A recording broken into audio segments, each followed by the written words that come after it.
Hello, how are you both today? Great. Hello. I am loving Turning Red so far. And it's such like a fun concept that I would never have expected to see. So I was wondering for both of you, how was it first pitched to you, and what steps did you initially take to prepare yourself for Maylee's world? Would you like to start, Patty? I feel like I didn't need to prepare. I've been waiting for this movie my whole life. Okay. As soon as I saw the storyboards, it instantly struck a chord with me because it has a really strong tone, personality. And that was even reading the script and seeing really rough storyboards, you just instantly got it. We got what Domi was going for. And it was an easy pitch for me. Going from Domi's description of teenage fever dream.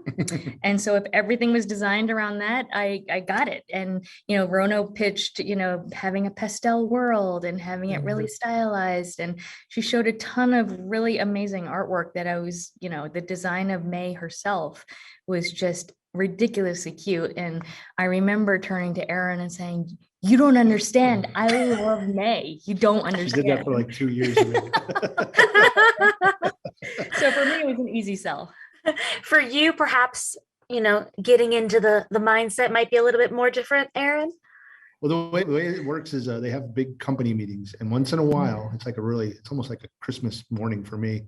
They show the films that are going to be coming out in the next 2, 3, 4 years, and each director gets to show like a clip, or even the idea is. Like, we don't know. Like, sometimes they work on these in secret, even though we work together. You don't know what the director is cooking up.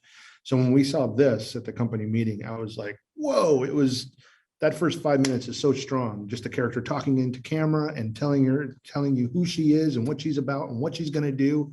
I was hooked. I was like, this is really fun. It's such a strong voice, such a unique point of view. I love it. I want to be part of it. And what really excited me is talking to the director, Domi. She really wanted animation style to match that kind of energy that you see in the story. So a lot of fun. In order to get the right animation style, like create this new look, especially for Maylee's transformation, a little down the line in the film, how did you work with the animation team? What was that collaborative process like, Patty? It was I'll say it was a slow start, primarily because we did stylize the animation and we did ask the animators to go out of their comfort zone.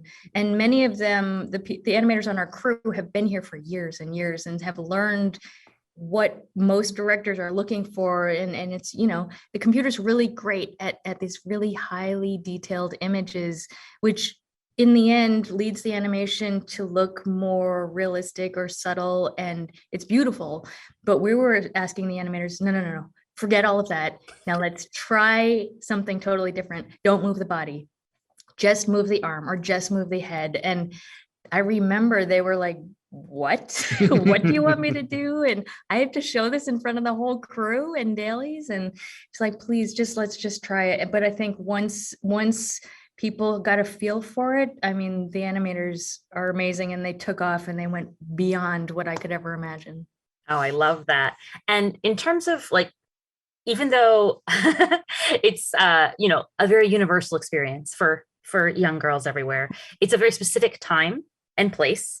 And obviously Maylee's background with her family temple and ancestral rites, all of that stuff is super specific. Was there any kind of research that you had to do, Aaron, or to like help bring to the table or to the team so that people knew where they could start from before they jump off? Well, I mean, again, it was crawling into Domi's head and understanding her influences and what she loved and what she was going through when she was a tween and during that time. So big part of it is anime and all of her love and influences of that. So we wanted to make sure that we studied a lot of anime films and shows that from her youth. We wanted to make sure that we got girl behavior down. We didn't want to be a tomboy. We wanted to be green girls, and you want to make sure that you honor that. You want to look at red pandas. You want to go to the zoo, and you want to make sure that you infuse some of the panda behavior and how they move. So it's a lot of influences from all over the place and then putting it together. And then, speaking of young girls, we have the whole crew there. We've got, Abby and Miriam and Priya. What was it like to imbue each of them with their own personality in terms of the animation as well? How did you guys contribute to differentiating them and making their stories unique? Good. Well, I'll just say that animators love that challenge. I mean, when you present a very specific character, then they have to work within this range. It's the best. I mean, you have to then, it's a challenge to find out, okay, Priya with her half lids and who's always kind of like cool. How does she look when she's excited? How are you supposed to do that? And it's a really fun challenge. And I think with those boundaries, you come up with really unique solutions.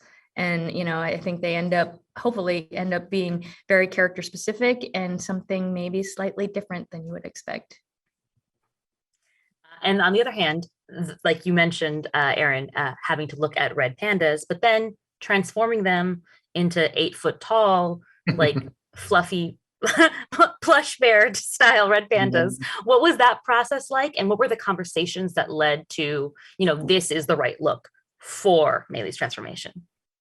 Oh yeah. I mean, that is such a cool idea, right? Where you basically do like a cotton candy poof.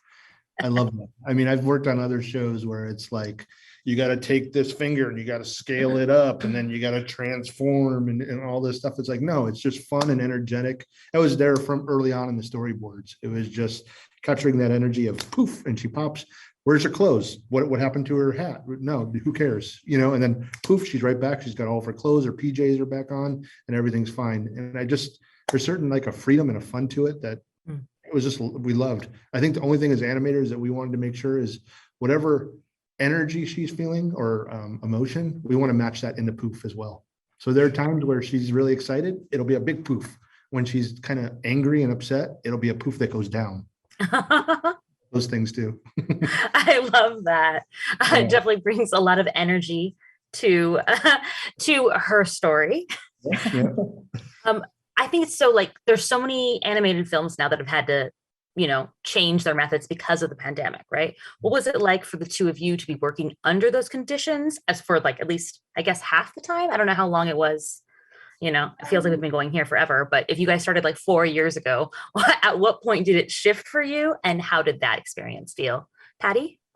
Yeah, we started the movie itself from conception started about 4 years ago, but we in animation started, you know, we were in our pre-production process when everything shut down. And I remember there was one decisive day where they said, everyone leave the studio, take your equipment. And it was like a mass exodus. It looked like looting, like everyone is getting their computers and monitors in their cars.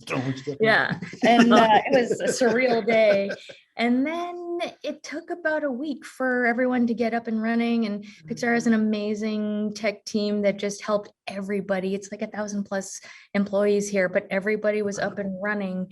And I'd say within a week, maybe at the most 2 weeks, we were back in business. I mean, we were having our normal reviews with Domi and showing animation. And I mean, it was a special experience. I think, of course, it was really, really hard like, for everybody at home.